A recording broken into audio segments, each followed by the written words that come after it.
Yeah. So, and she's got a lot of them. Yeah, indeed. Yep. So I was going to like bounce off of the Sunday call, because Christy was talking about,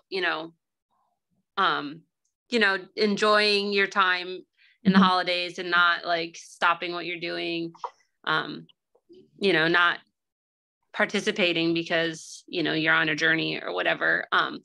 But towards the end of the call, she's like, you can also use all this extra fuel for some muscle gains.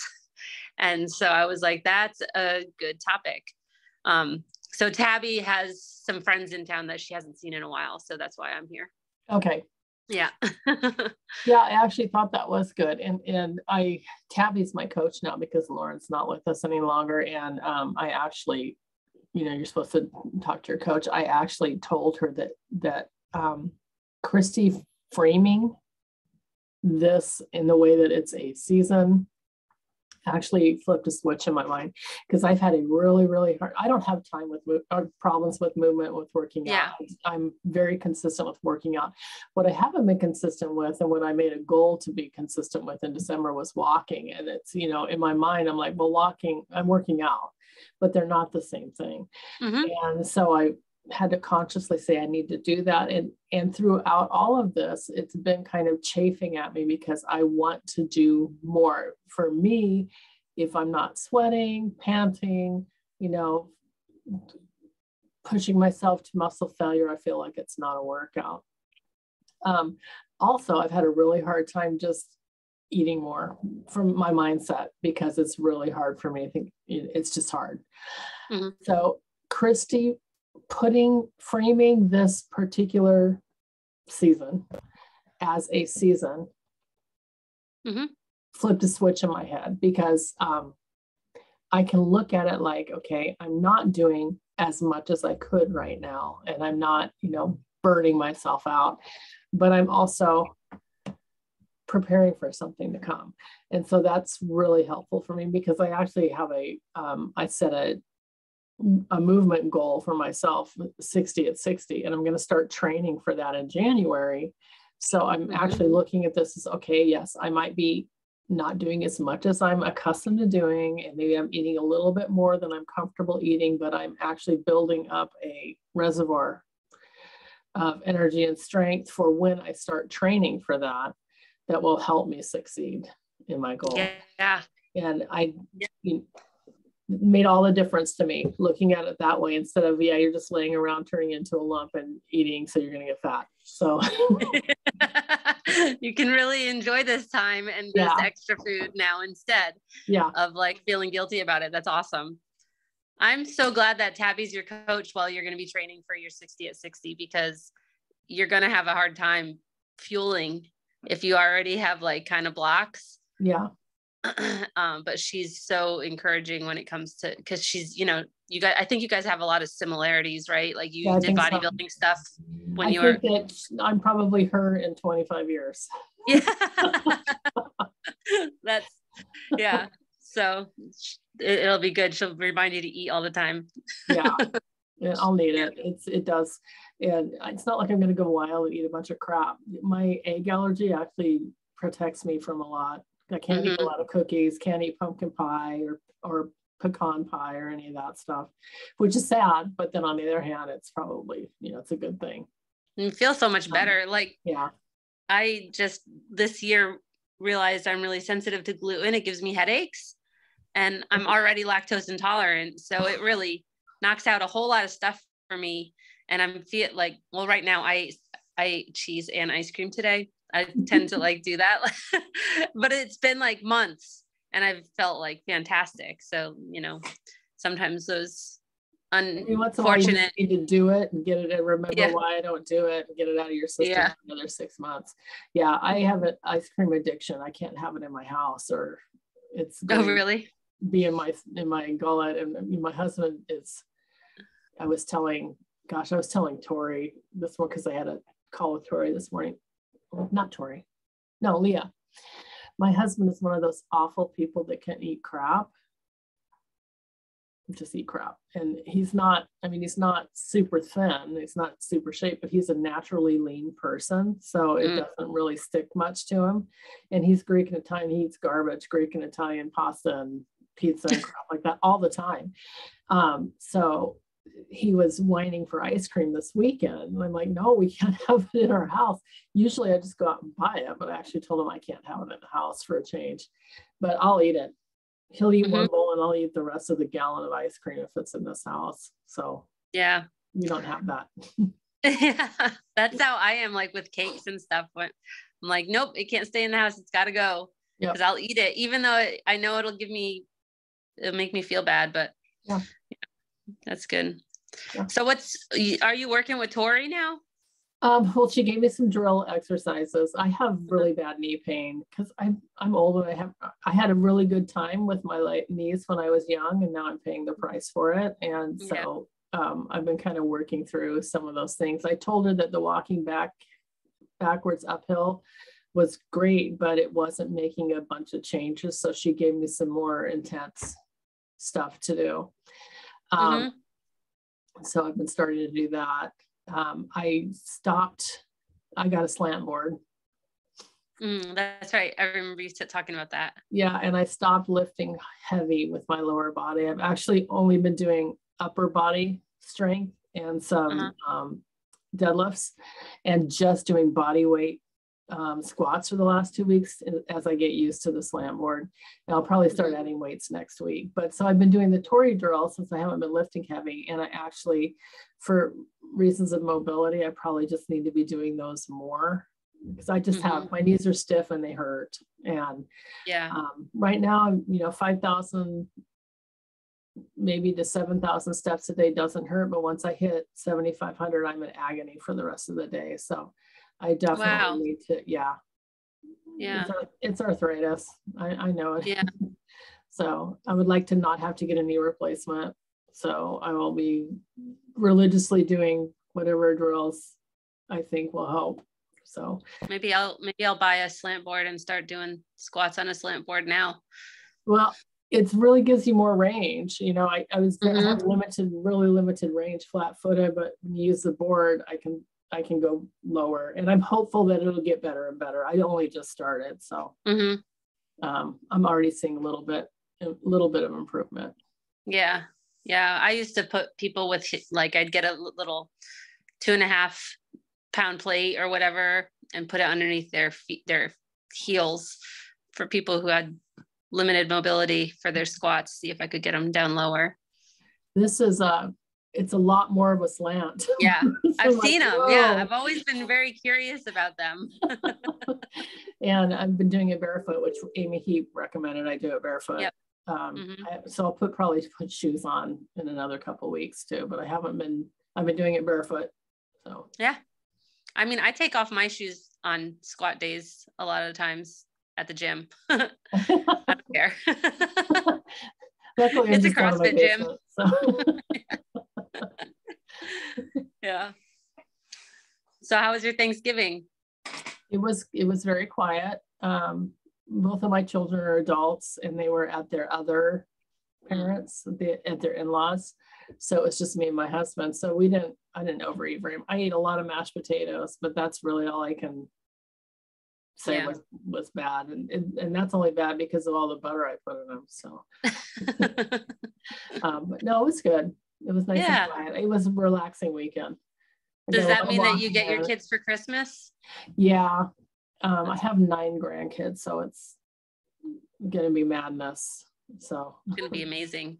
Yeah, it is fun. But I definitely the first time we all got together, my daughter's husband has a huge family. They've got 6 kids, and he's got 5 siblings, and each of them has like at least 3 kids, tons of kids.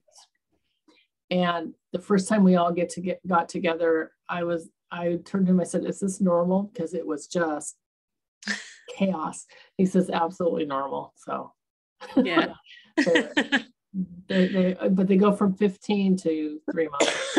So lots of kids. That's fun. That's fun. Yeah.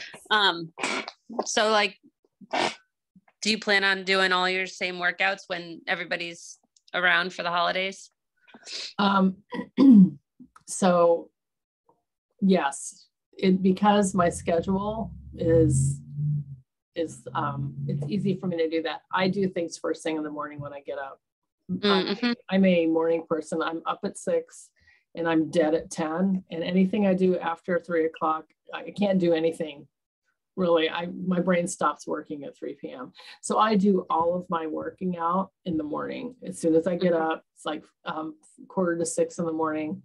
I get my Zip Fizz, I do my workout, I do my walking, I have a protein shake, and then I go to work. But all those things I just mentioned right before I go to work, I do before anybody else is awake.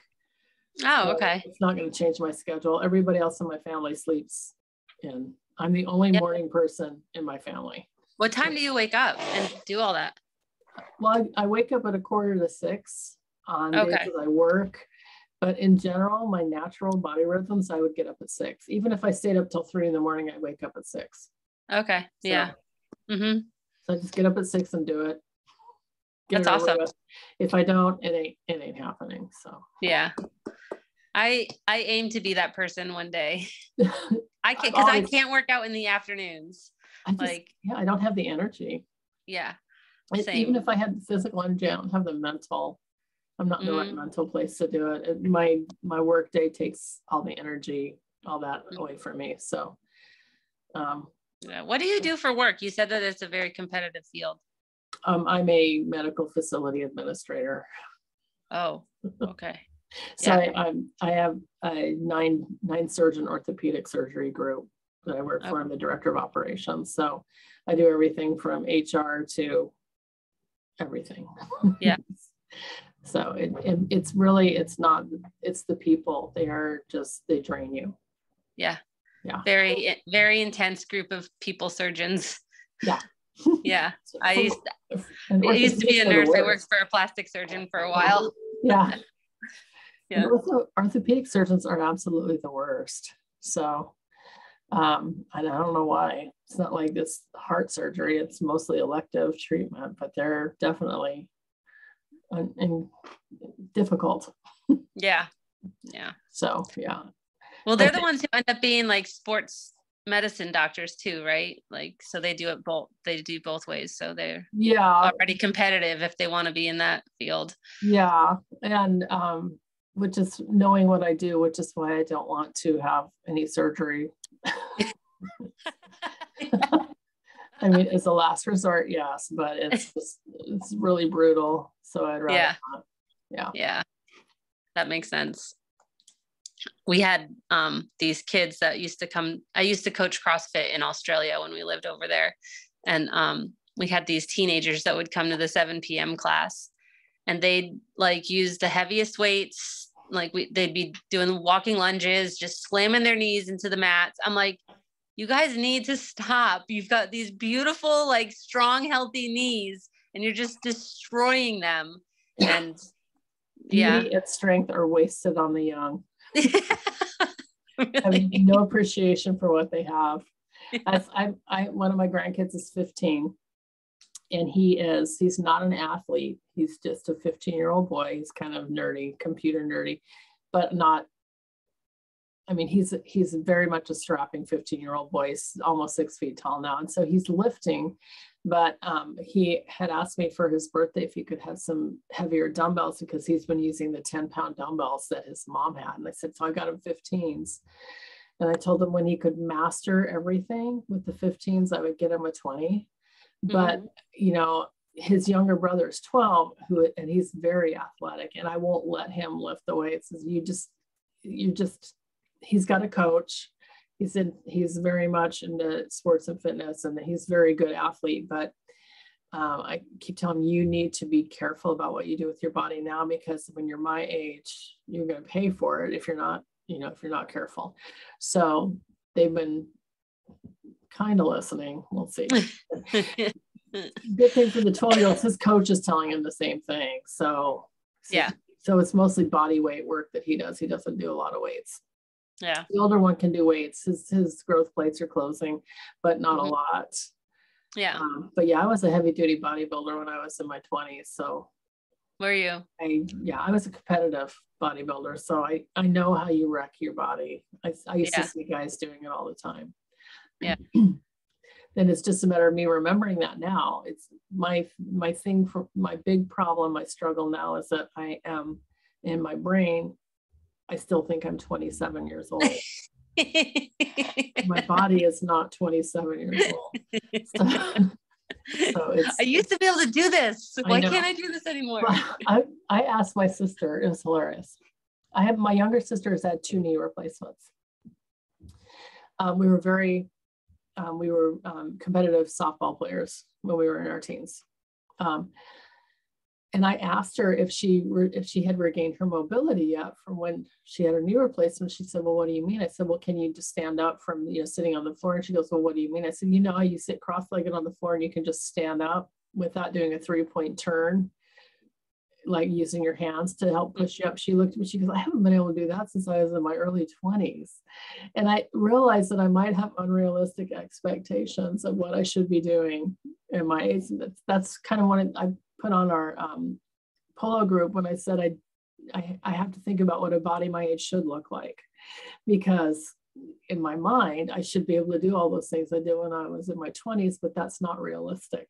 And I don't really know where realistic starts and stops because I've been stuck in that mindset. So it was interesting for her to look at me like I was insane. Saying, I haven't been able to do that since I was in my 20s, let alone with my new knees. So yeah. Well, I think that it's relative though, don't you? Like, yeah, but I mean, I'm not a yogi. I'm not Gandhi. I'm not going to be able to do some of those. I was really, I could do those things when I was in my 30s and even when I was in my 40s, but I can't do them anymore. And it's probably, can you get up off the ground like without using your hands? With my arms? Yeah. Yeah. Yeah. So just keep doing it. I want to be able to just stand up my arms from a cross-legged position like I used to be able to do when I was young and pliable. So I get these weird ideas.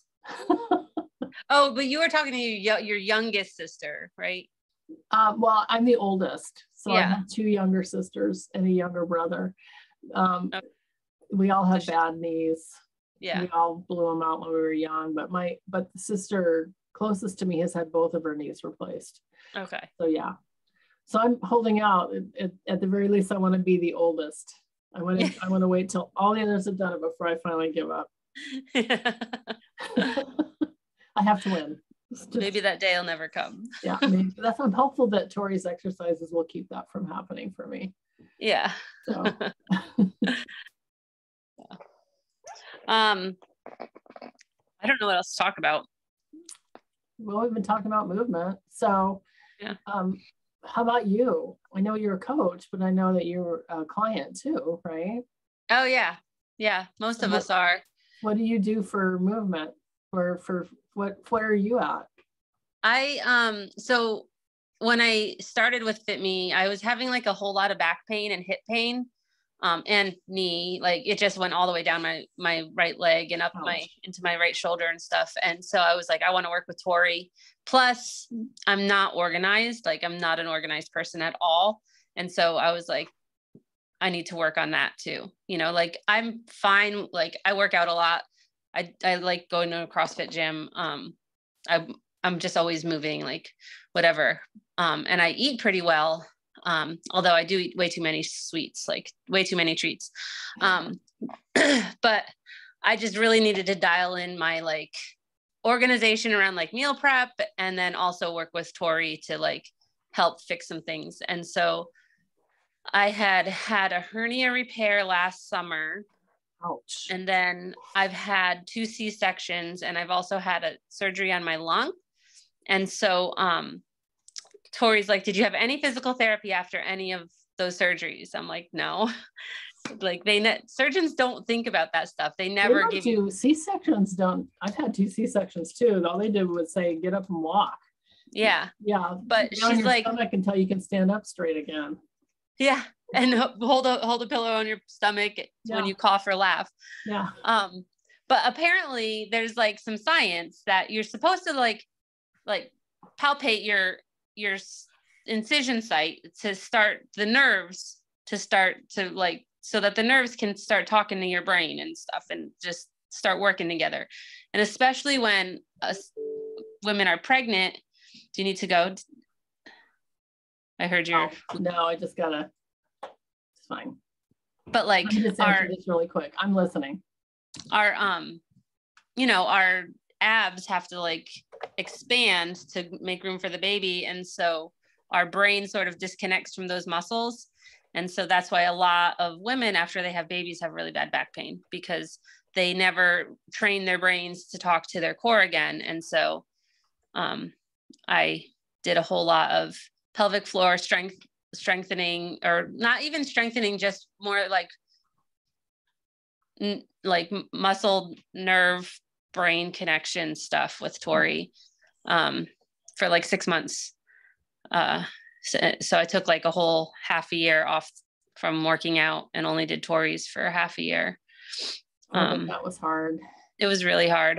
I'd get on my not like Ohana or Newbies. I'd get on like my personal Marco Polo group I'm in Molly's group, and with those girls, and I just like cry.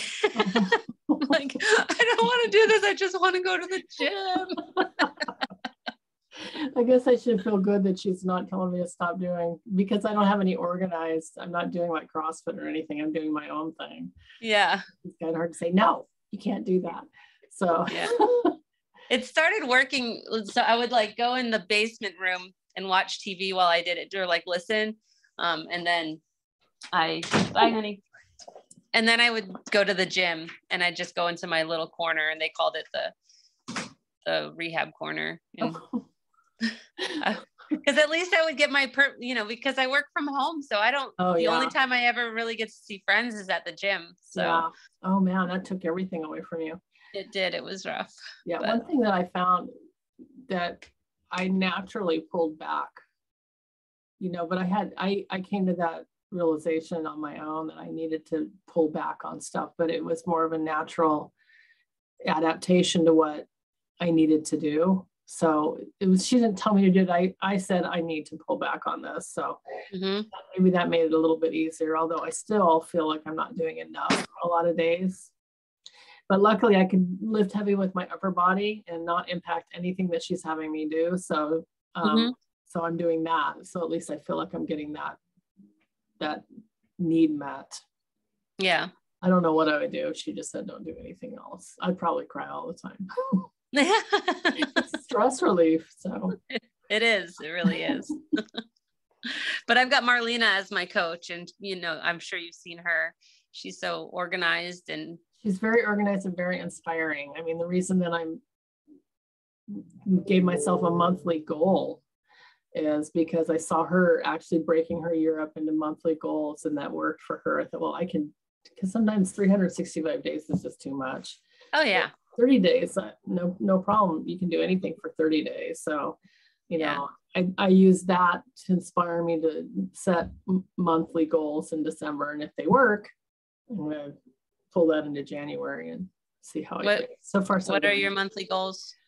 At least 5,000 steps a day, every day in December. I wasn't walking until a couple of weeks ago, because in my mind, the working out took the place of that. So I had to come to the place where I recognize that walking is not the same thing, and it has a different benefit, and I need it. I need that benefit. And then the other thing is turning off my electronics by 8 o'clock every night. Ooh. Because I really struggle with sleep. So yeah. Okay. Yeah. We'll see how this works. So yeah. I have faith in you. Once I have figured out in my mind why it's important for me to do it and why it's beneficial, and I commit to doing it, I hardly ever fail. Hardly ever. The only time I've ever failed is when I've been too sick to succeed. I got COVID in January, and that kind of killed me. It took me several months to recover from that. Yeah. But other than that, the last time I failed, it's funny, I got influenza, was in the hospital when I was young. And I mean, so young, I failed driver's ed because you have to have so many hours in class. It's way back in the olden days when they used to do it in school. So that's the last time I failed before. Yeah. Wow. So very driven. Yeah. I like to win. That's why I have a competition with my siblings not to get a knee replacement. So, all right. I guess that's it. It was good to chat with you, Carrie. You too. I appreciate it. Though I was the only one, it was really beneficial for me. So thanks. Yeah, it was good for me too. Thank you. Thanks. All right. Have a good night. Bye.